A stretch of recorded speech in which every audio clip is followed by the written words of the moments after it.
Lowe's knows July 4th savings are worth celebrating. Right now, get up to 40% off select major appliances and get an additional 10% off 2 or more select major appliances. Plus, get 3 Scott's Naturescapes 1.5 cubic foot mulch bags for just $10. These deals are coming in hot. Lowe's, we help, you save. Valid through 7/9. Selection varies by location. While supplies last. See Lowe's.com for more details. Excludes Alaska and Hawaii. Okay, so full disclosure, my notifications have been like completely out of control lately. And you know what's at the heart of it? It's all this TikTok stuff.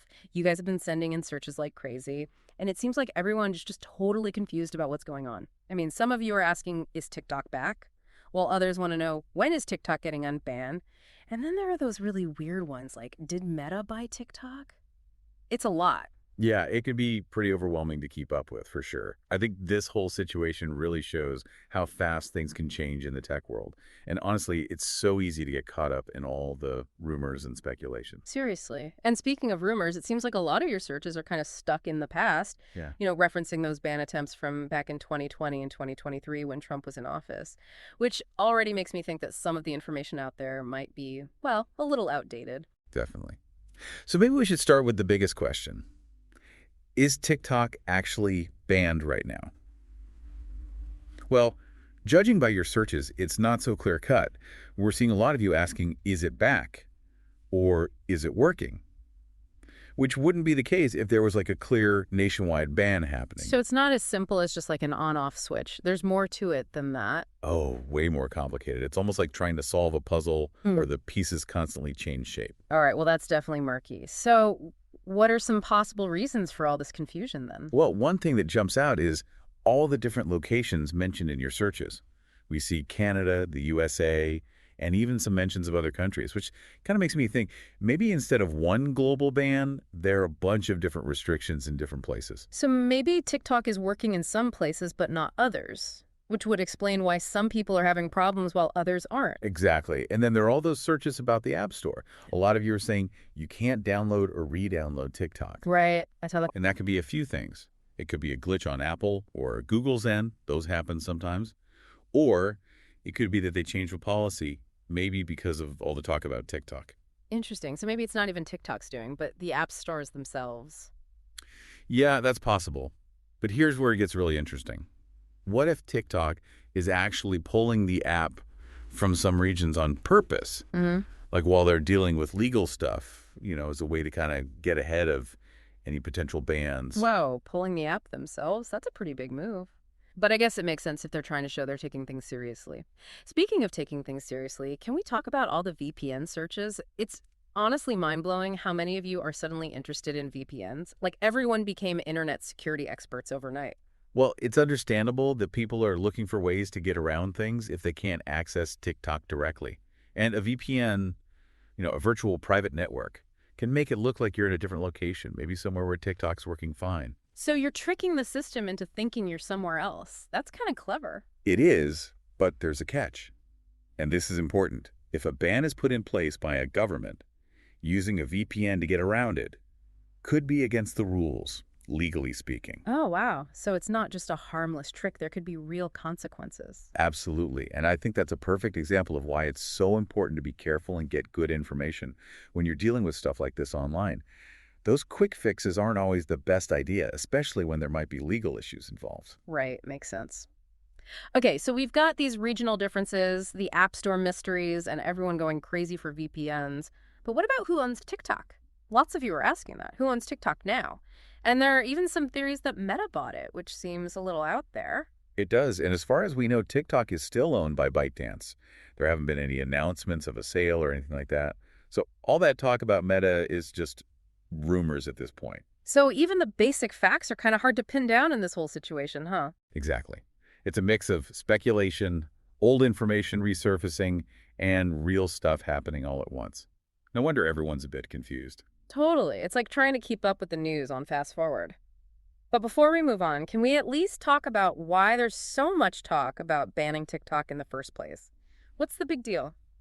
Well, without getting into too many specifics, the main concerns are basically around data privacy, content moderation, and national security. Those are the big whys behind all this scrutiny. So it's not just about those viral dances and catchy songs. There's more to it than that. Right. Different governments and organizations are worried about how TikTok handles our data, what kind of stuff people are posting, and whether the Chinese government might have access to information about users. Okay, I'm starting to see why this is such a complicated mess, and I have a feeling we've only just scratched the surface. You're absolutely right. But we'll dive deeper into those underlying tensions in the next part of our deep dive. So, welcome back to our deep dive into all this TikTok craziness. We've already covered a lot of ground, but as we mentioned before, there's like a whole other layer to this thing. Right, we talked about all that confusion around whether it's banned or not, what's going on with the App Store, and everyone suddenly using VPNs. But I think the big question is like, why? Why is TikTok facing so much scrutiny in the first place? Well, it all comes back to those three main concerns we talked about before: data privacy, content moderation, and national security. Okay, those big, kind of scary issues. So let's start with data privacy. What exactly are people worried about when it comes to TikTok and their information? Basically, it boils down to who owns TikTok. Right. Remember, ByteDance, the company that owns TikTok, is based in China. And that makes some governments and security experts nervous because they worry that user data collected by TikTok could end up in the hands of the Chinese government. Okay, so you're saying, like, the Chinese government could be getting access to all those silly dance videos and cat memes. I mean, that seems a little far-fetched.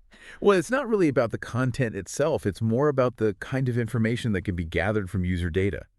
Things like where you are, what you're looking at online, who's in your contacts, even things like biometric data from those face filters. And all that data, when it's analyzed, can create a pretty detailed picture of someone and their habits. Wow, I hadn't really thought about it like that. It's not just about the funny videos, it's about the potential for, like, misuse of all that personal information. Exactly. And here's where it gets kind of tricky. TikTok keeps saying they don't share user data with the Chinese government. They've been pretty clear about their commitment to user privacy and data security. So they're saying, like, we're playing by the rules, basically. That's their stance. But there have been some reports and investigations that have raised questions about how they handle data and whether there might be vulnerabilities. So how are we supposed to know what to believe? It's like a he said, she said kind of thing. It is, and I think that's why it's so important to, think critically. Don't just take things at face value. Look for evidence. Try to understand different perspectives and ask yourself, like, who benefits from spreading certain stories? That's really good advice, but it's hard to do sometimes. I know, it's not easy. And to make it even more complicated, these data privacy concerns aren't limited to TikTok. We see it with a lot of social media platforms and tech companies in general. Right. It seems like every other week there's a news story about a data breach or some kind of privacy scandal involving a big tech company. Okay, so when data privacy is kind of a big question mark, what about content moderation? That was another area of concern you mentioned. Yeah, content moderation is basically about deciding what is and isn't allowed on a platform. It's about creating rules and guidelines to try and stop harmful, illegal, or inappropriate content from spreading. It's almost like being the bouncer at a giant online party, keeping things under control. So making sure people aren't posting stuff like hate speech or graphic violence and things like that. Exactly. And this is a challenge for any platform, but especially for one as big as TikTok. They have over 1 billion users around the world, and there's so much new content being uploaded every minute. It must be like playing whack-a-mole trying to keep up with all that. It kind of is. And then you have to Yeah. consider that different countries and cultures have different ideas about what's acceptable. What might be offensive in one place could be totally fine somewhere else. Yeah, so what's considered, like, too spicy in one country might be pretty tame in another. Exactly. And then there are concerns about how TikTok's algorithms might be, like promoting certain types of content, which could create echo chambers or even spread misinformation. Whoa, wait a minute. Can we unpack that a bit? Algorithms, echo chambers. I'm not sure I'm following. Sure, let's break it down. Imagine you like a few videos about, say, a conspiracy theory. TikTok's algorithm might notice that and start showing you more and more similar content, creating what we call an echo chamber. You're only seeing one perspective, Right. which reinforces what you already believe, and you might miss out on alternative viewpoints. So you're saying the algorithm kind of creates a filter bubble where you only see what it thinks you want to see, even if it's not the whole story. Exactly. And that can be a problem, especially when you're talking about sensitive topics like politics, health, or social issues. Algorithms are powerful, but they don't always understand the context or the intent behind something. That's kind of creepy, actually. It's like the algorithm is shaping your reality, even if you're not aware of it. Yeah, it's a valid concern, and it's something people are talking about not just with TikTok, but across all of social media. Right. It's not just TikTok, it's Facebook, Instagram, YouTube. They all use algorithms to decide what we see. Okay, we've covered data privacy and content moderation. Now let's talk about the big one. National security. I mean, surely everyone can agree that's important. You would think so. But even national security, when it comes to TikTok, is wrapped up in a lot of complicated stuff and different opinions. I'm sensing a but coming. What's the catch? The main worry here is that a foreign government could use TikTok to try to influence what people think, or even mess with elections. It's a serious accusation, and TikTok has denied it over and over. So they're saying they wouldn't use their platform for, like, political manipulation. Yeah, that's what they say. But the concerns haven't gone away. Some people argue that even if TikTok itself isn't intentionally doing anything wrong, the Chinese government could pressure ByteDance to censor certain topics or promote others because of Chinese law.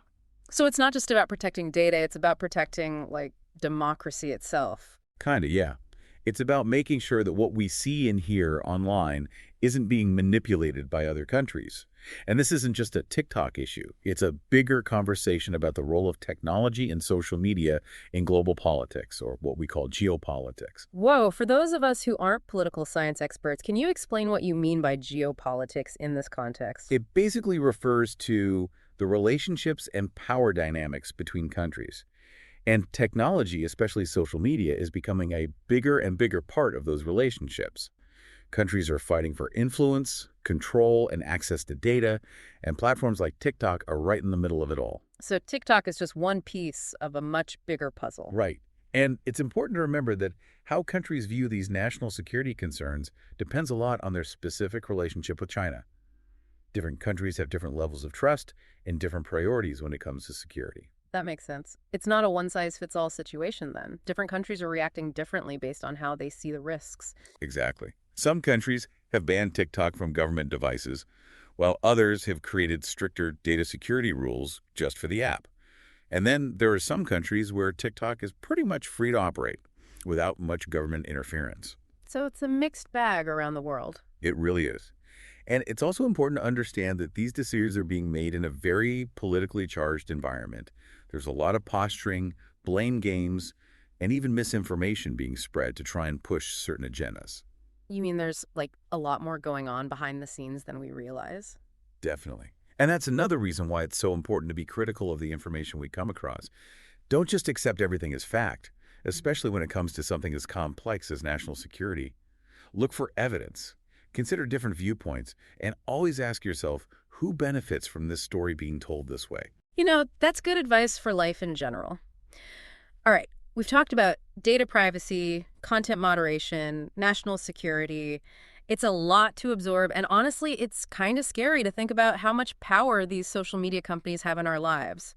So where does all this leave us? What should our listeners keep in mind as they try to figure out what's going on? I think the most important thing to remember is this.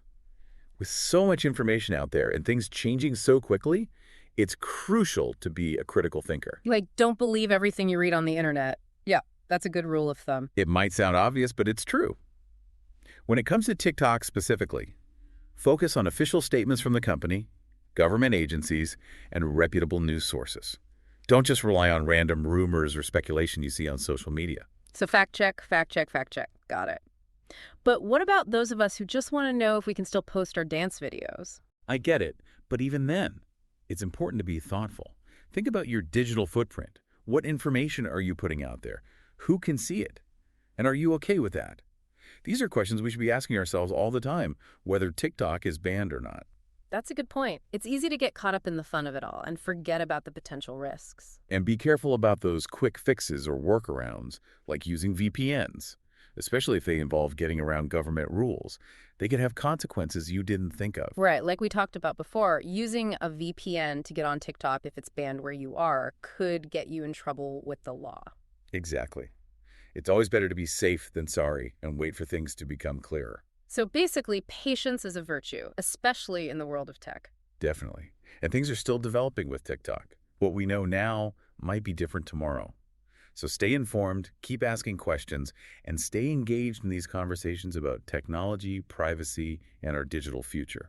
I love that. It's like homework, but the good kind, where you actually feel like you're learning something. Okay, so we've covered a lot in this deep dive. All the confusion about the timeline, what's up with the App Store, the VPN craze, who owns TikTok, and all those bigger concerns about data privacy, content moderation, and national security. It's been a wild ride. But before we wrap up, we want to hear from you, our listeners. Have you been having trouble getting on TikTok? What are you seeing out there? Tell us about your experiences, because the more information we all have, the better we can understand this whole thing. And remember, like our expert just said, this is a conversation that matters. So let's keep talking, let's keep learning, and let's figure out this digital world together. Okay, so here we are back for the final part of our deep dive into, well, all things TikTok. And I gotta say, it's been a journey. It really has. We started off trying to untangle all that confusion about timelines and the App Store and VPNs, and then we got into those bigger, more serious issues around data privacy, what content is allowed on the platform, and even national security. It's a lot. It is. And honestly, what's really sticking with me is how this whole TikTok situation kind of feels like a mini version of all the challenges we face online these days. You know, I think you're right. It's like TikTok is forcing us to look at all our anxieties about technology, privacy, who controls what we see, and how the world is changing in terms of power. Yeah, it makes you think about some really tough questions like, who do we trust? How do we know what's true? And how much control do we actually have over our digital lives? Exactly. And there aren't any simple answers, which is why I think these deep dives are so important. It's all about asking the right questions, even if the answers are hard to find or constantly changing. I agree. So as we wrap up, what are some key things our listeners should remember as they try to make sense of all this, especially with technology changing so fast? Well, I think the most important thing is to remember just how crucial it is to be a critical thinker, especially now when we're bombarded with information all the time. Don't just take things at face value. Especially with something like TikTok, where, let's be real, the rumors and speculation are just out of control. Exactly. Seek out reliable sources, like official statements, government agencies, or reputable news outlets. Look for evidence, and don't fall for those clickbaity headlines or claims that sound too good to be true. So basically, channel your inner Sherlock Holmes. Question everything. Exactly. And remember that everything you do online leaves a trace. Think about what you're sharing, who can see it, and what that might mean down the line. Think before you post, even if it's just a silly dance video or something. That's good advice for, well, pretty much anything you do online, not just TikTok. You're absolutely right. And last but not least, be patient. The whole TikTok situation is still up in the air, and things could change at any moment. What we know today might be different tomorrow. So we're kind of in a wait-and-see mode, huh? Kind of, yeah. But that doesn't mean we should just sit back and do nothing. Stay informed, keep asking questions, and be part of the conversation about technology, privacy, and what our digital future looks like. I love that. It's like stay curious, stay engaged, and remember that this isn't a one-time thing. It's an ongoing process. That's a great way to put it. It's all about making sure we're equipped to make smart decisions in a world where technology is becoming more and more a part of everything we do.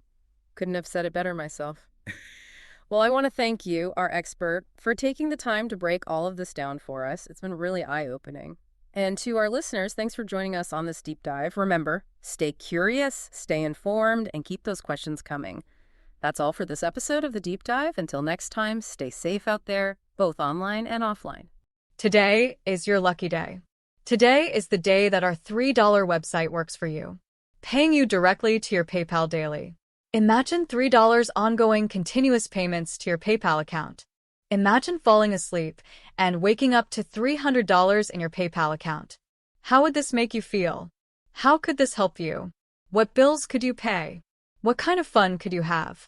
What does that retirement look like now? All for a one-time payment of $3. This website is DFY done for you, fully built and completely hosted, and never stops collecting payments for you. You have spent $3 on coffee on a regular, but that coffee won't help you create multiple streams of income. Click the link below. Lowe's knows July 4th savings are worth celebrating.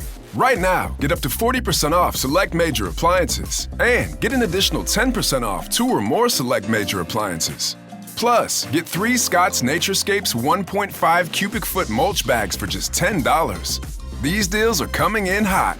Lowe's, we help, you save. Valid through 7/9. Selection varies by location. While supplies last. See Lowe's.com for more details. Excludes Alaska and Hawaii.